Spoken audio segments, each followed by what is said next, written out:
and welcome to Publishing Power. My name is Joellen, and I am here today with Christina Stanley from Fictionary, and we are talking about the 38 story elements as we work our way through all of the self-editing tools that you can use out there. Welcome, Christina. Hi, Joellen. So this week, we are continuing to cover the senses within the setting story elements, and we're going to cover smell. Excellent, excellent. And we know how smell is very important in describing on our books. So tell us how we can make it more memorable and how we should be using and implementing the sense of smell into our writing so it doesn't stink, shall we say? Yes, we don't want the scene to stink. Although maybe we do, because that could be important. Okay, maybe. Well, last week we covered sight. And we covered it first because it's typically the most used sense in a story, but I don't want people to forget about the other senses. Mm-hmm.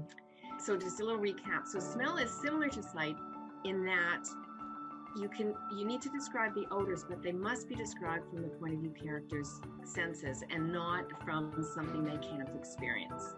And if you write descriptions that are rich in smell, it's going to bring the reader into your story. So the most obvious use of smell is that it can trigger a character's memory. We all know that. We smell something and go, oh, remember when, whatever, maybe good or bad.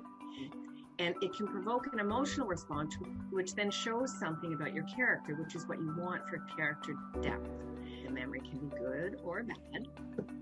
And here's what gets really interesting with the story elements, is that you want to use them all together. And so we have 38 of them, and a smell is a great memory trigger into a flashback or backstory. So when you want to give a piece of backstory or you want to jump into an active flashback scene, smell is a great one to do it because of the way the human brain works when you smell something. And so it comes across as very natural in your book. Mm-hmm. You can use smell to create tension. Mm-hmm. So if you use conflicting smells, they can work against each other. So say, this is really icky, but say the putrid smell of a dead body mixed with a lover's perfume. Oh. Now think of the trigger there, right? That now maybe you're thinking, okay, someone murdered this person and maybe it's my lover because I can smell their perfume, right? Or their cologne, whatever you want to use. So you want to make sure that when you're using smell, it's something related to the plot and it makes it a little bit more exciting. Okay. But when we're using this, I'm sure there's something that may or may not be the best use. So what are the pitfalls we need to avoid when we're using smell in our scenes? Yeah. So one of the first things that I notice when I'm editing is sometimes when a writer is trying too hard, they use a smell that the reader won't be familiar with.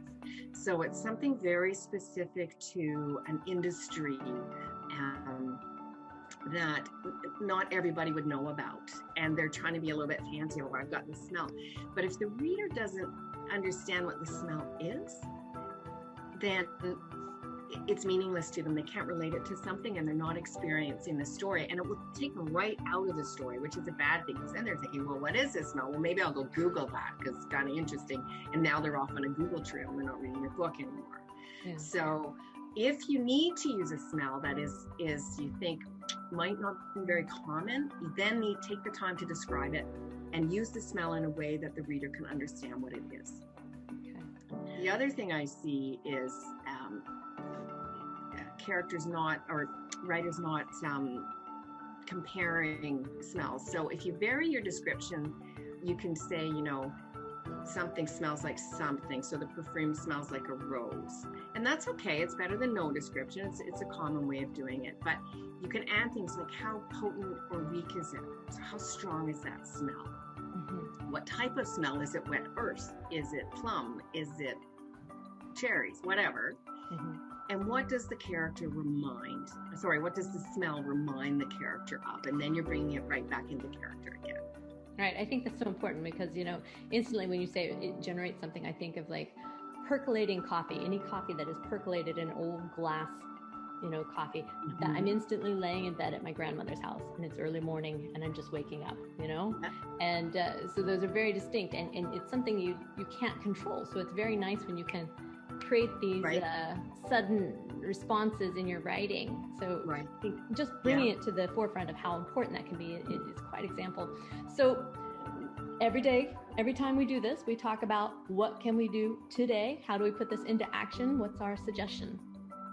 Yeah, so here, I kind of hinted at it here, but we're getting to the point in the story elements where you really want to pay attention to how they're interacting with each other and not just on its own. So every writer and editor is watching this. They've come a long way through the elements. And as we talked before, with all of the elements, you need to keep track of what senses you're using in your story. And so with smell, you can go two ways. You can just use a check mark that says, yep, I used the sense of smell. And when you're done all of your scenes, you're going to be looking at all of the senses together and see which ones you used and how you balance them. And did you only use one, or did you use all five, or however you want to do it? And the other thing you can do is you can actually list the smells, so that you can look and see if you think you have a tendency to be repetitive, like the coffee example. It's always coffee. You need to get away from it as a writer. And if you are trying to really enhance an emotion or think harder about what would trigger a flashback, and maybe with your example earlier, the flashback is you used to love that memory and you smell this percolating coffee, but one morning you're at grandma's house and while the coffee's percolating, she has a heart attack and dies. And so it's a terrible memory. I know, that's sad. I'm sorry. I love my neighbor. But you can really think about it hard when you're using it and go, okay, what is it triggering, and what emotion do you want both the character and the reader to experience from it? Excellent. So we're going to go through that and check our smells in all of our scenes, every scene once again. And again, if you need any automated electronic help with that, of course, you can check out Fictionary. That's what they do. I do want to remind everyone who's visited us today on Publishing Power to follow, like, and share this with anybody else out there that you know is trying to write the next bestseller, because that is our goal here, to help you be able to be empowered and knowledgeable so that you can do more yourself.